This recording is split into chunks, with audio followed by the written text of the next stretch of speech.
안녕하십니까. 저는 서울 아산병원 재활학과에 근무하는 작업치료사 송문성입니다. 이 시간은 중환자실에서 시행되는 인지작업, 재활 프로그램에 대해서 말씀드리도록 하겠습니다. 목차는 다음과 같이 6개로 나눠서 말씀드리겠습니다. 첫 번째로 인지란 인간의 사고, 학습, 기억, 문제 해결 등 다양한 과정을 포함하는 광범위한 개념입니다. 외부 자극을 처리하고 정보를 저장하며 이를 바탕으로 행동과 반응을 결정하는데 중요한 역할을 하게 되고, 이러한 인지 기능이 저하될 경우에는 일상생활 참여가 저하되고 그로 인해 사회적인 상호작용에도 어려움이 발생합니다.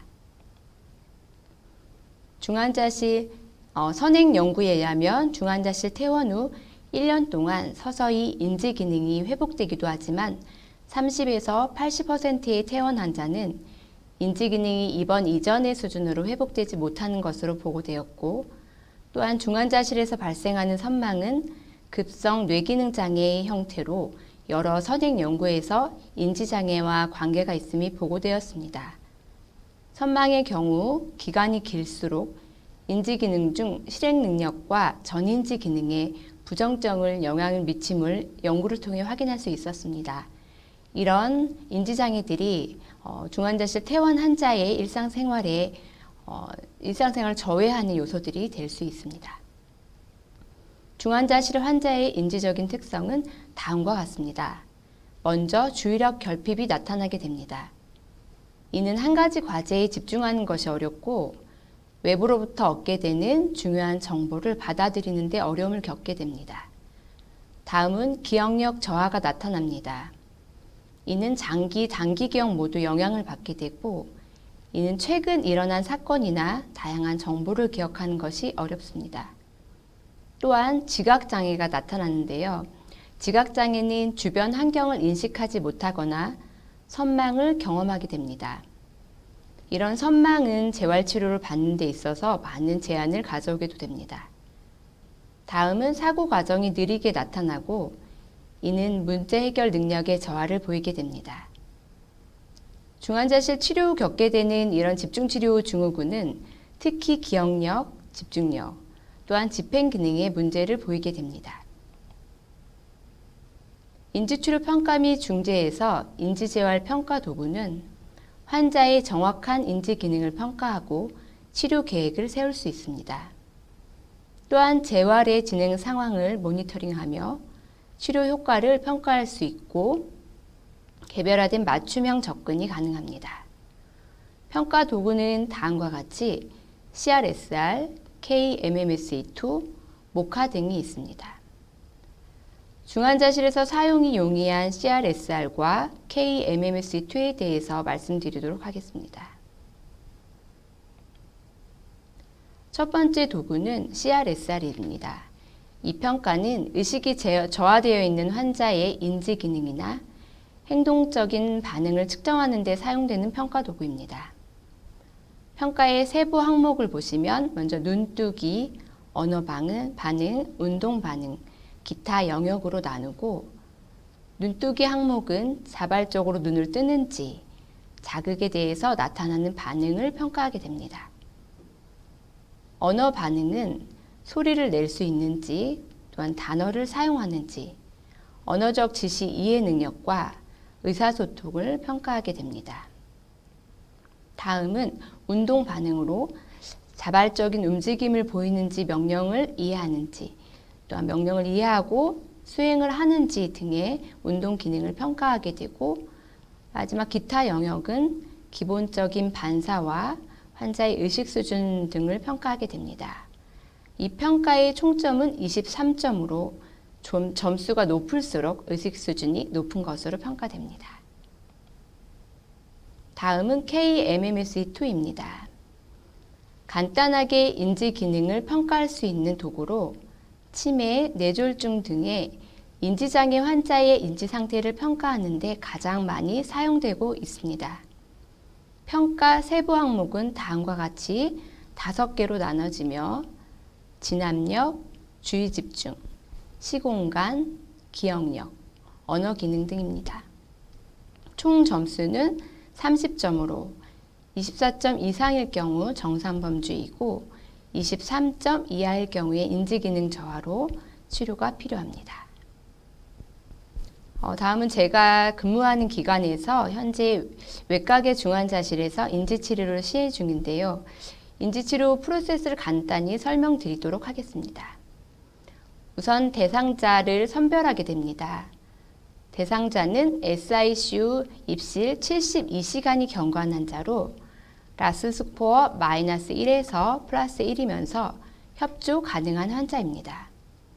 이는 레스트레트 상태에서 공격성이 없어야 하고 얼럿하거나 드라우즈한 상태를 말합니다. 또한 인지치료는 모니터를 보고 치료에 참여해야 하기 때문에 침상에 기대어 앉을 수 있는 상태가 되어야 합니다. 대상자는 MMSE 검사를 시행한 후 24점 미만의 인지장애가 나타나게 될 때 재활의학과에 의뢰하여서 작업치료사가 중환자실에 방문하여 치료를 시행하게 됩니다.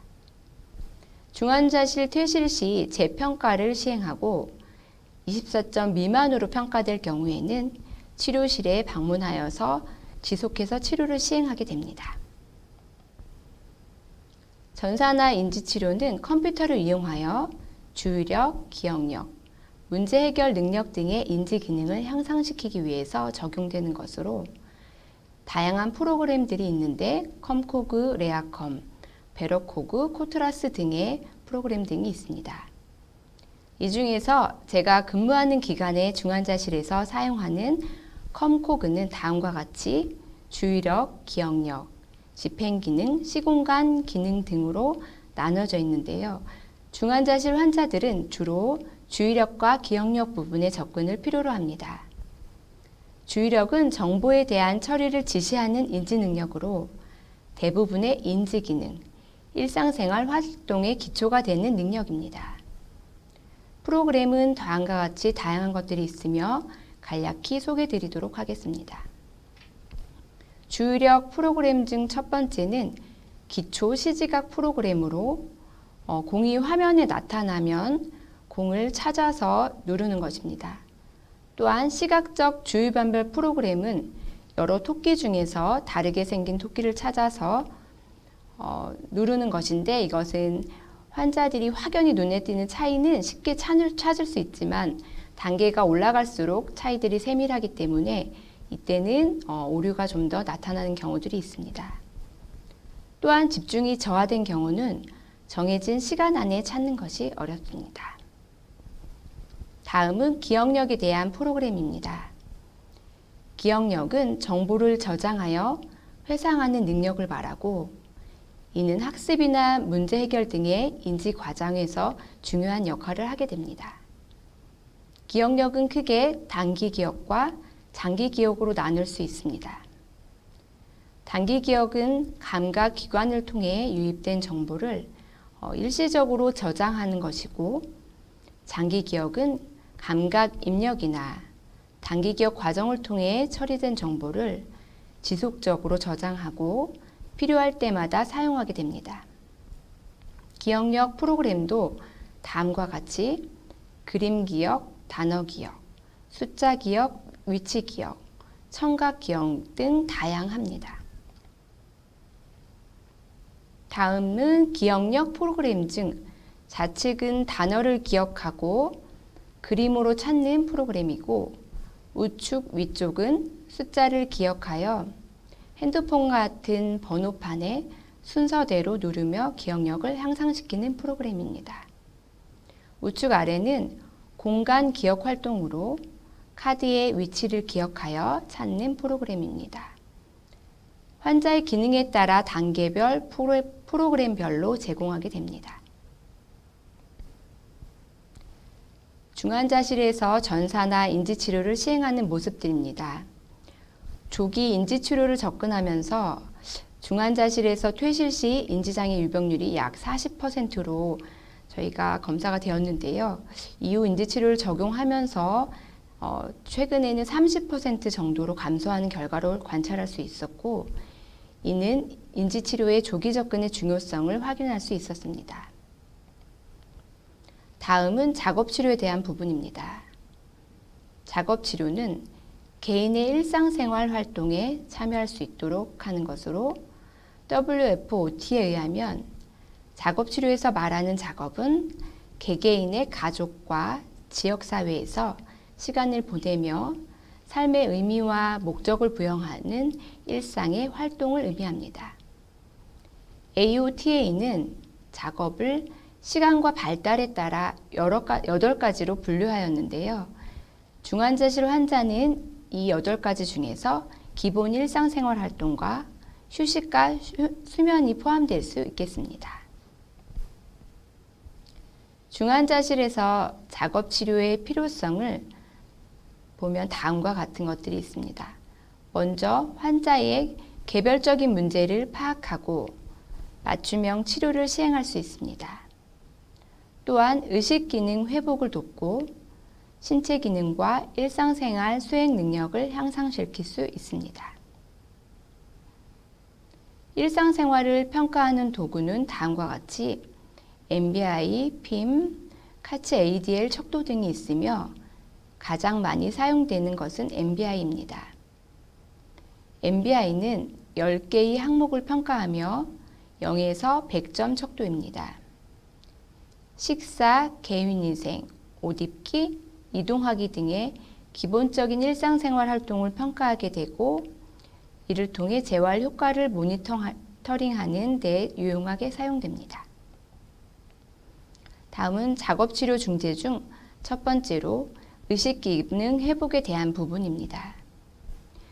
의식이 저하된 환자는 외부 환경으로부터 환경적인 자극을 지각하는 기능이 감소되어 인지기능이나 일상생활 참여에 어려움을 갖게 됩니다. 감각 자극은 환경 인식 향상이나 각성, 주의력 증진, 회복 속도 증가 등을 위해 중요하게 작용합니다. 다감각을 자극하는 방법은 다음과 같이 다양합니다.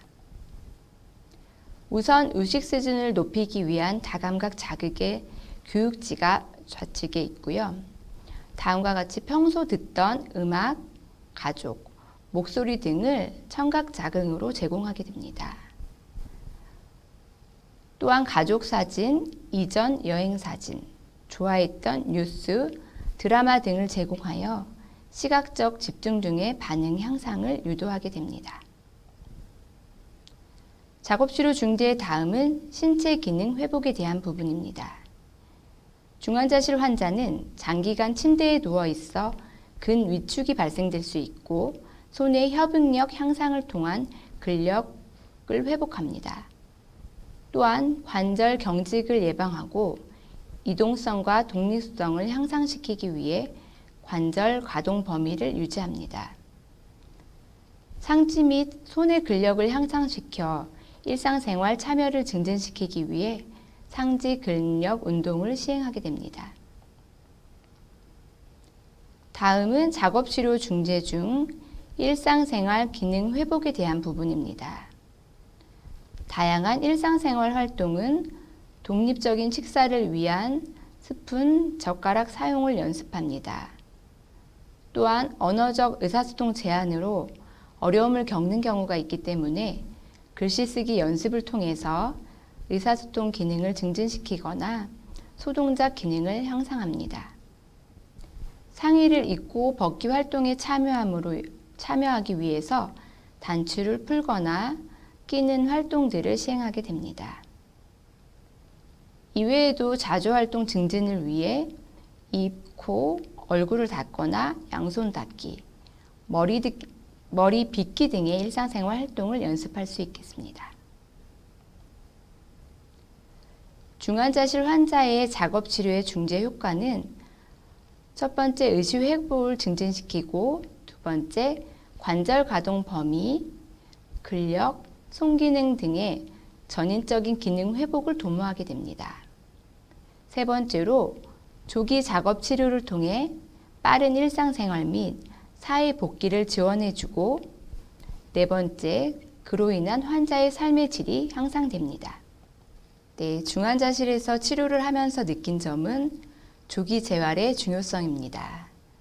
빠른 치료 적용으로 환자들의 회복 속도도 빨라지고 환자들의 참여도 생각했던 것보다 잘 되어서 앞으로 더욱 다각도의 지원을 통해 환자들의 일상 복귀가 조금 더 앞당겨질 수 있길 기대해 봅니다.